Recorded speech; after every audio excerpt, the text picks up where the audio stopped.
she's not gonna get you out. And I was like, what? I'm like, why? Why not? She's like, she doesn't have the money.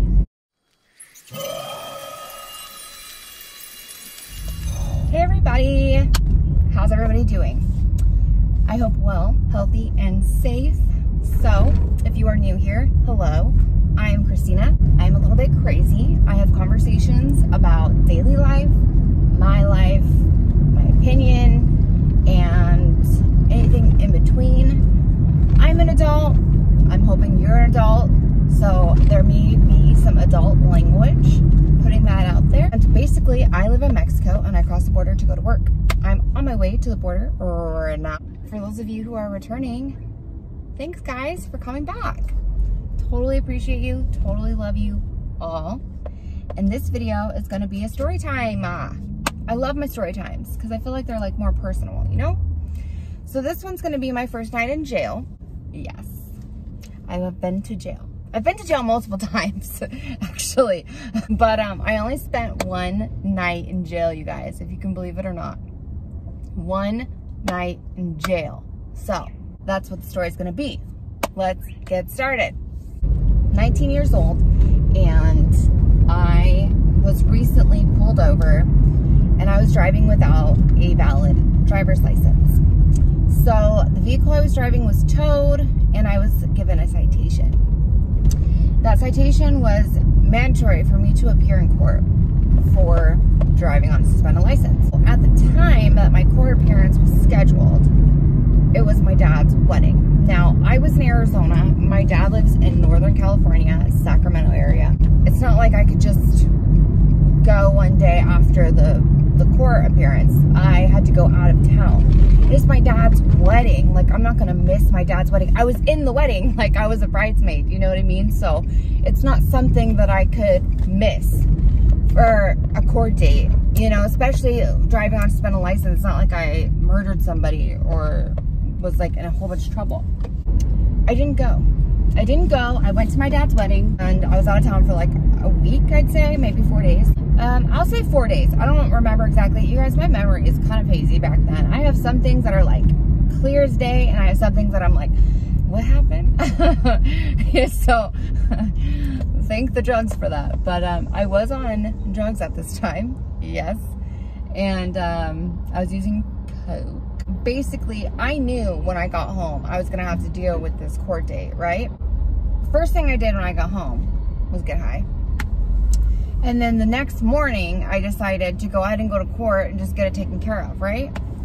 So I go to court and I explained to the judge, you know, my dad was getting married, I was in the wedding, he's in California, like I couldn't miss this, you know what I mean? And he asks me, he goes, okay, I understand, do you have a $500 bond? And I was like, $500 bond? I'm like, no, I'm fucking 19 years old. Like, what 19-year-old has $500 in their pocket? You know what I mean? I wasn't working at the time. And I was like, no, I don't have a $500 bond. And he's like, I'm gonna have to take you into custody. And I was like, what? Like, there was a warrant out for my arrest for failure to appear. And I was like, are you fucking kidding me? And he's like, no, you have to stay in jail until you go to court. And I was like, shut the front door, dude. Well, when can I go to court? He's like, well, do you think somebody will bail you out? And I was like, I don't know. Like, I don't know. I don't know if somebody's gonna bail me out. He's like, well, I'm gonna put your court date for a month. So it'll give you a month. He's like, if you don't get bailed out, reach out to me and I'll see if I can make it sooner. And I was like, how am I supposed to reach out to you if I'm in jail? Like, does that happen? I don't know. You know, I've been to jail, but I've never like been for a long period of time. Like, I just went in and out, was processed and released, you know? So this is my first time that I was like, I was in the courthouse, you know what I mean? I was like, are you freaking serious? My friend was with me. So I gave her my purse, I gave her my phone. Stupidly, I should have kept it. But I told her, I said, call the guy that I was seeing. And I was like, he had a lot of money. He was also a dealer. So I knew he had a lot of money. And I was like, go and tell him to get me out. You know, $500 is shit to him. I didn't even know what was happening because I couldn't talk to her. You know what I mean? When you're in jail, you're in jail. I get taken into custody and they take pictures of, I was already like at the courthouse. So it was literally just like a walk into called 4th Avenue Jail. I don't know if you guys know Phoenix, Arizona at all, but for those of you who know Phoenix, Arizona, you'll know 4th Avenue Jail. That's where I was. They took pictures of all my tattoos. I have a few. I was fingerprinted, and then I was processed. I was put into a room, a concrete room that had like bars every few inches, because that's where they would like handcuff and shackle you to if they needed to. So they were on the floor and on the ground. There's nowhere to like lay down unless you're on the floor, okay? There's no bed, there's no comfy thing. Not to mention, I was in like these heels that were, I was not properly dressed to go to jail, you guys. I was freezing my ass off. I had no idea how freaking cold it was in the 4th Avenue Jail. It is so cold. You could tell some girls were like, it was not their first rodeo. They had sweatshirts, like they were good. I was like, this fucking bitch. I was about to fight somebody for their sweatshirt. Like, that's how freaking cold it was. I ended up like making friends with one girl, and she was like we huddled together. It was cold, you guys. I'm not even over exaggerating. It was freaking freezing. Like, freezing. And you know, I was 19. It was my first time being in jail where I know I'm not getting out right away. So I was crying. Like, when I first got in there, I was crying. They take you out and have you talk to a nurse or whatever to make sure that like you don't have any medical issues, nothing's going on with you, whatever. I did all that, and then they put you right back in the little tank thing, and it holds, I'd say probably like 20 girls, but maybe like 10 or 15 were in there with me. And luckily nobody was like too crazy. There was this one girl in like the smaller holding cells that you stayed in while you wait to get like your picture taken and your fingerprints and all that. And she was like really freaking sick. Like, you could tell she was coming off heroin bad. And she was taking up like the entire place to lay down. And this one girl was fucking pissed, and she was like, get your fucking ass up, let other people sit down. And she was just completely out of it, you know, because she's detoxing. And I felt so bad for her. I was like, oh, girl. Because you could tell she doesn't feel good, you know what I mean? And that girl's yelling at her. I was like, leave her alone. I didn't say anything. I stayed out of everything. I wasn't trying to get in trouble. You know, my focus was getting the fuck out of there. You know what I mean? Trying to figure out somebody who could bail me out. So the last thing I expected was to be in jail for failure to appear on a driving on a suspended license. Like, I'm like, are you fucking serious? This is why I'm in jail right now? So after like the whole intake process and all that junk, which I mean wasn't a huge deal for me, they have a phone in the room so you can, you know, call. But the person that you call has to be able to collect calls, and they have to pay for it. Well, previously to that, I had a boyfriend that was in jail, and he would call my house all the time, and I racked up like this big ass fucking bill, right? So my mom blocked collect calls from the house, so I couldn't call my mom at all. But my dad did not block them. So I called my dad, and I'm like, Dad, I'm in jail. And he's like, what? Why? What happened? So I tell him what happened. I'm like, you have to call Mom. You have to tell her to get me out of here. Like, they want $500. Like, I didn't even freaking do anything. I was at your wedding. Like, I missed this because of your wedding. Please, Dad, help me. And he was like, all right, let me talk to your mom. I'll talk to your Uncle Ben. I'll see what I can do. And I was like, okay, cool.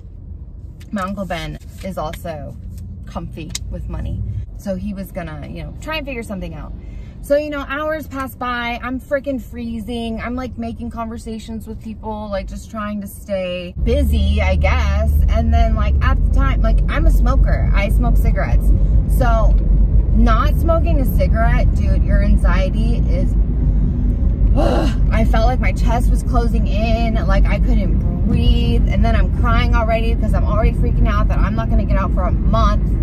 You know, I was tripping. So I was like, I was tripping. And the other girls were like just trying to tell me like how it was gonna be, you know, stuff like that, blah, blah, blah. Which is even tripping me out even more because I'm like, I don't want to be in here for a month. I can't go a month without a cigarette. Like, I'm freaking out, you know what I mean? I was 19. I ended up calling a bondsman. There was a bondsman ad like on the phone. So I called the bondsman and I'm like telling him what's going on. I'm like, can you please call my mom and tell her what's going on so she can bail me out? He's like, yeah, call me back in like 10, 15 minutes.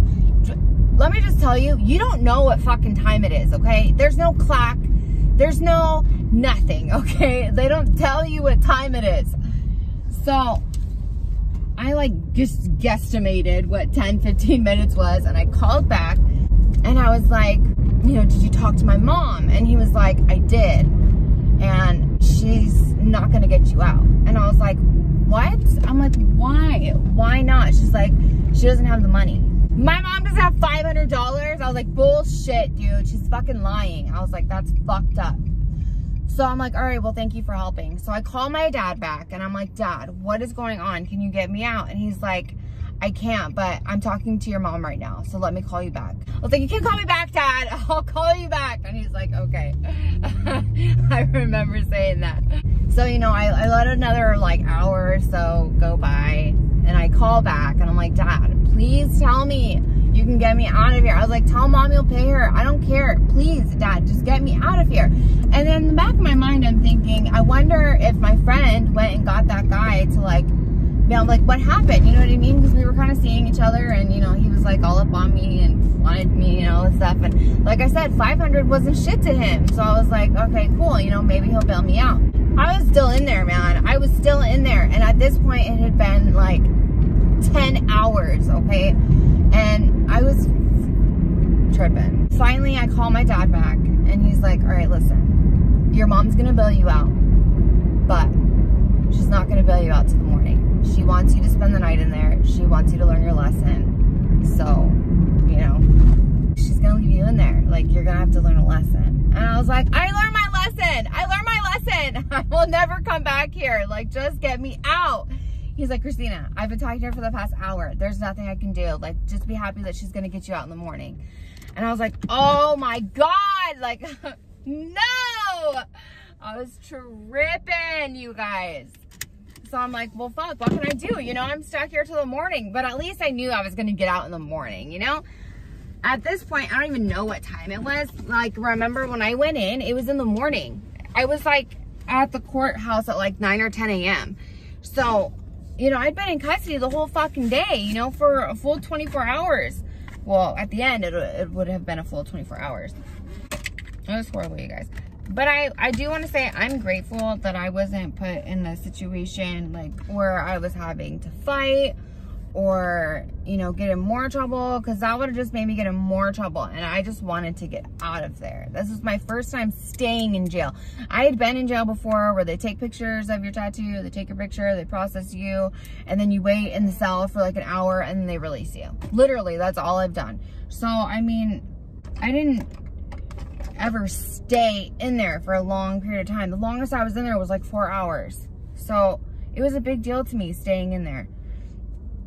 And like I said, I think my biggest issue was the fact that I was a smoker and I was freaking out that I couldn't have a cigarette, you know, because when you're addicted, for those of you who know, when you're addicted to smoking, like it's a lot when you don't have a cigarette, and it can definitely affect your anxiety if you have anxiety.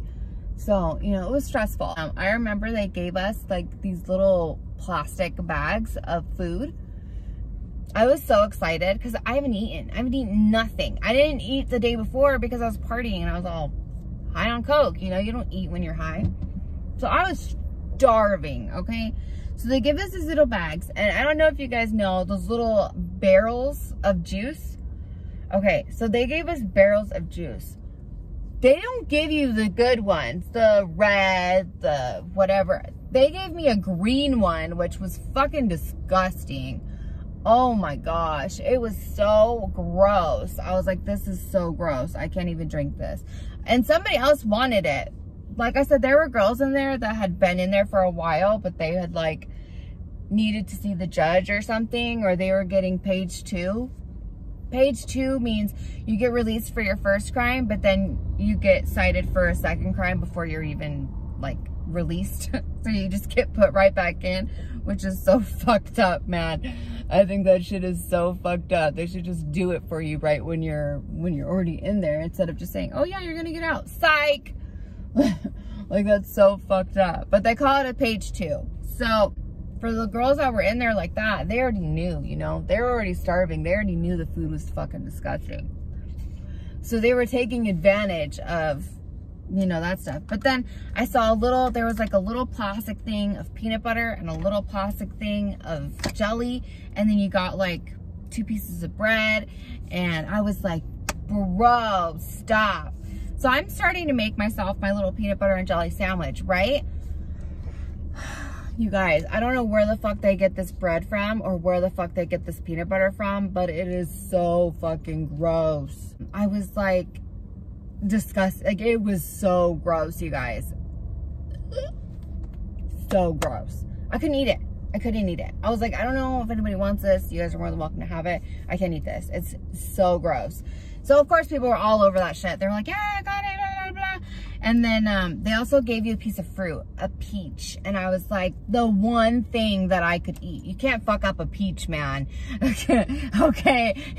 There's no way to fuck up a peach. So I ate the peach, and that's all. That's it. That's all I ate. A peach for 2 days. I was dying, okay? Oh God, it was horrible. And at the same time, I'm freezing. I ended up laying on the concrete floor, which is so fucking gross. I'm in like little fucking heels and like a tank top thing. I mean, I was freezing, uncomfortable, grossed out. I'm on the fucking jail floor, like cuddled up to some strange girl that I have no idea who the fuck she is. Okay, it was horrible. So the morning comes and I'm like, all right, I'm getting out. All right, come on, come get me, you know? I swear to God, it took forever. It took forever. And every time the guard would come and take people, like to their, because everybody goes to court in the morning, you know? So they're taking people out. And I'm like, I'm supposed to be getting bonded out. Like, where's my bond? He's like, I don't have any paperwork for you yet. And I was like, no. I'm like, no, I need to get out now. And he's like, I can't let you out until I have your paperwork. I was like, fuck, you know? So I'm calling my dad, you know? I'm like, Dad, I'm still in here. And he's like, your mom's taking care of it right now. Like, relax, you'll be out soon. So I'm like, oh my God, right? So finally, like, another few hours pass and the guards come get me. Miss Olson, you're allowed to go. You're free to go. And then they give you like paperwork because you still have to go to court, but you're out on bond. So like, you're not allowed to get in trouble, but you're out on bond. And then if you don't go to your court date, whoever put up the $500 loses the $500. And then you have a warrant put out for your arrest. Which I had no, it was for driving on a suspended license, you guys. I had no wish to run. Like, are you fucking serious? It was gonna be a fine. That's what it was gonna be, a fine. Like, I wasn't trying to run away from that. I was just trying to go to my dad's fucking wedding. Like, this whole thing, I felt like was way too much. Was way too much. Am I wrong? I feel like for a traffic violation, like, come on, man. You know, it wasn't a DUI. It wasn't a car accident. I didn't hurt anybody. So stupid. So I got out. Now remember, I don't have a fucking phone, okay? I gave it to my friend. Like, I don't have shit. So like, one of the first things I did was smoke a fucking cigarette. Somebody else had gotten out and they had a phone. And I was like, can I use your phone real quick to call my mom? And she's like, yeah. So I call my mom and I'm like, Mom, I'm out. Where are you? She's like, I'm on my way. I'll be there soon. And I was like, okay. My mom is fucking pissed, you guys. My mom is pissed. And so she picks me up. Now I'm just going to paint you guys a little picture. I look like a hooker who just spent the night in jail, okay? I looked horrible. Like, I desperately needed a shower. I desperately needed to change. It was not cute, okay? Like, with my little heels and my little tank top and my jeans, like, it was not good. So my mom gets there, I get in her car, and she's like, Christina, what do you have to say for yourself? And I was like, Mom, all I did was go to Dad's wedding. I had no idea that they were gonna put me in fucking jail. Like, it's for driving on a suspended license. Like, why are they being so crazy about it? She's like, to be honest, Christina, that's the only reason I got you out. because it wasn't for something serious. She's like, if it was for something serious, I would have let you sit in there. She's like, but I wanted you to realize that jail is not a joke, and that you need to start being more careful with your choices and blah, blah, you know, the whole mom lecture. So, you guys, I'm not gonna lie. That shit scared the fuck out of me. It really did. I wasn't scared, like, to be in there. I was scared because I was away from my friends. I was away from my family. I couldn't smoke a cigarette. Like, to be honest, like, that was my thought process. I couldn't smoke a cigarette. I'm away from my friends. This is not fun for me, you know? So that is really, like, what had me scared. And I never went to jail after that. Nope. That was my last time I ever went to jail. So, I mean, my mom was right. You know, I learned my lesson hardcore. I was not gonna put myself back in the position, you know, to get in trouble. Which, to be honest, I mean, I still did. I still broke the law. I was just really fucking careful not to get caught, you know. You know, and I was really lucky that I didn't, because, you know, there was a lot more times I could have ended up in jail. But luckily, you know, I didn't. So I told her when my court date was. She's like, oh, I know when your court date is, and I'm taking you. She's like, I'm making sure you're going to that court date. And I was like, that's fine, Mom. I was like, I have no intentions of running. Like, I'm not trying to run. I just was at Dad's wedding. She's like, I understand. She's like, that's the only reason why I got you out. She's like, but I'm going to make sure that you make it to that court date. Otherwise, I lose my money. And I was like, yeah, I understand. She had to use her credit card to put the money up. And, because it was $500 cash. Like, there wasn't you can't put something up, like, with collateral for $500. Like, that's stupid. Like, it's just cash. Either you have it or you don't. You know what I mean? So she had to charge her credit card to get it. And, I mean, I felt bad. You know, I don't ever want to put my family in that position. I'm going to let you guys know what happened. Because eventually, after she picked me up, she dropped me off at my friend's house, because that's where I was living at the time. And so I get there and I'm like, girl, what the fuck happened with this guy? Like, I thought you were gonna come get me out. She's like, I'm so sorry. I got there, had like all this stuff to do, and he just took me along for all these errands, and then he just wanted to fuck. And I was like, what? I'm like, so did you fuck him? And he's like, she's like, well, I mean, yeah. And I was like, oh my God, I'm sitting in jail and you're having sex? I was like, you're a horrible friend. She felt so bad. She was like, I'm so sorry. You know, blah, blah, blah. And at the time, I was 19. I didn't give a fuck. You know what I mean? Like, we were girls, just young, having fun. So I was like, all right, well, I'm out now. Let's get to it. Let's partizzle, you know. That was that. And I'm going to tell you guys, 2 weeks later, I found out I was pregnant. And so I think that's probably why, you know, I didn't get any more trouble. Because once I got pregnant, I changed everything. I changed my whole life. It definitely did teach me a lesson. And I definitely knew that I did not want to end up back in jail. You know, it wasn't a joke. It really wasn't. You know, you weren't allowed to know what time it was. You didn't have, like, this comfy place. I mean, maybe if I was actually processed and given, like the scrubs that they wear or whatever, and then, you know, put into an actual cell with, like, a bed and stuff, probably would have been way more real, you know, because I was just basically kept in a holding cell for 24 hours. But it was still not fun. And the food is so disgusting, you guys. I probably would have been the skinniest bitch in there, because I could not eat that food. I couldn't do it. I would have been eating peaches the whole time. Like, there's no way I could eat that food. Like, it's so fucking gross. That's my story. I hope you guys enjoyed it. And I hope if you're young and it'll teach you something, don't get in trouble. It's not worth it. It's really not worth it. There are things that you can, you know, and I went to jail for driving on a suspended license, okay? It's not like I did something major. I didn't, you know, get in trouble for drugs or fighting or any of that. I went to jail for driving on a suspended license. Like, be careful. Be careful what you do, because you never know what the consequence is going to be. So, think twice. But, yeah, thank you guys for watching. I appreciate all of you so very much. And enter in my $50 giveaway. It's still going on until I hit 800 subscribers. Share this video, give me a thumbs up, and I'll see you guys in the next one. Bye.